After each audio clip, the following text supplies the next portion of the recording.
Hi hello welcome to అది సంగతి. టాలీవుడ్‌లో ఇప్పుడు అందరూ మాట్లాడుకుంటున్న విషయం హీరో విజయ్ దేవరకొండ, నిర్మాత అభిషేక్ నామ మధ్య వెలుగులోకి వచ్చిన ఒక ఆసక్తికరమైన అంశం. ఇటీవల ఒక ఇంటర్వ్యూలో నిర్మాత అభిషేక్ నామ చేసిన వ్యాఖ్యలు ఇప్పుడు సోషల్ మీడియాలో వైరల్‌గా మారాయి. అభిషేక్ నామ మాట్లాడుతూ వరల్డ్ ఫేమస్ లవర్ సినిమాను విజయ్ దేవరకొండతో నేను నిర్మించాను. కానీ నాకు ఆ సినిమా భారీ డిజాస్టర్‌గా మారి చాలా నష్టాన్ని తీసుకొచ్చింది. అయితే ఆ సమయంలో విజయ్ దేవరకొండకు నేను ఇచ్చినటువంటి రెమ్యునరేషన్‌లో ఒక్క రూపాయి కూడా వెనక్కి ఇవ్వమని నేను అడగలేదని చెప్పేసి అంటున్నాడు. అంతేకాకుండా మీకొచ్చిన నష్టాన్ని నేను భర్తీ చేస్తాను. మీ బ్యానర్‌లో మరో సినిమా చేస్తానని చెప్పేసి హీరో విజయ్ దేవరకొండ గారు నాకు మాటిచ్చారు. మరి తనకు మాట ఇచ్చి 3 సంవత్సరాలు అయిపోయింది.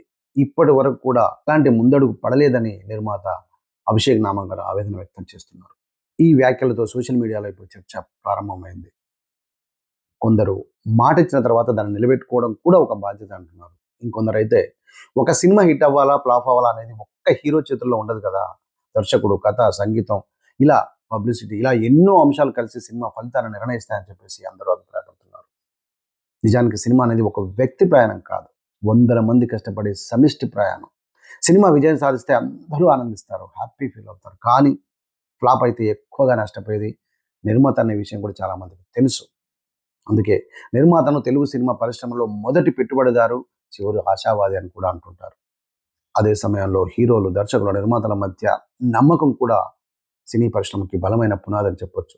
ఒకసారి ఇచ్చిన మాట నిలబెడితే అది కేవలం ఒక సినిమానే కాదు, ఒక బంధాన్ని కూడా నిలబెడుతుంది. అయితే ప్రతి పరిస్థితికి బయట వారికి తెలియని వాస్తవాలు కూడా చాలా ఉంటాయి. అందుకే పూర్తి సమాచారం లేకుండా ఎవరి గురించి తులనానికి రావడం సరైంది కాదు. చాలామంది చాలా రకాలుగా మాట్లాడుతున్నారు. ఇప్పుడు అందరి దృష్టి విజయ్ దేవరకొండ స్పందనపైనే ఉంది. అభిషేక్ నామ వ్యాఖ్యలపై ఆయన వివరణ ఇస్తారా? గతంలో ఇచ్చిన హామీ గురించి మాట్లాడతారా? లేక ఈ విషయంపై మౌనం పాటిస్తారా అనేది ఆసక్తికరంగా మారింది. నిర్మాతలకు హీరోలు ఇలాంటి సందర్భాల్లో అండగా నిలవాలా? లేక సినిమా ఫలితాన్ని ఒకరి భుజాలపై వేయడం సరైనదేనా? మీ అభిప్రాయాన్ని కామెంట్ రూపంలో తెలియజేయండి. ఇలాంటి విశ్లేషణాత్మక వార్తల కోసం మరో ఎపిసోడ్లో మళ్ళీ కలుద్దాం. Signing off Ravindra Suri.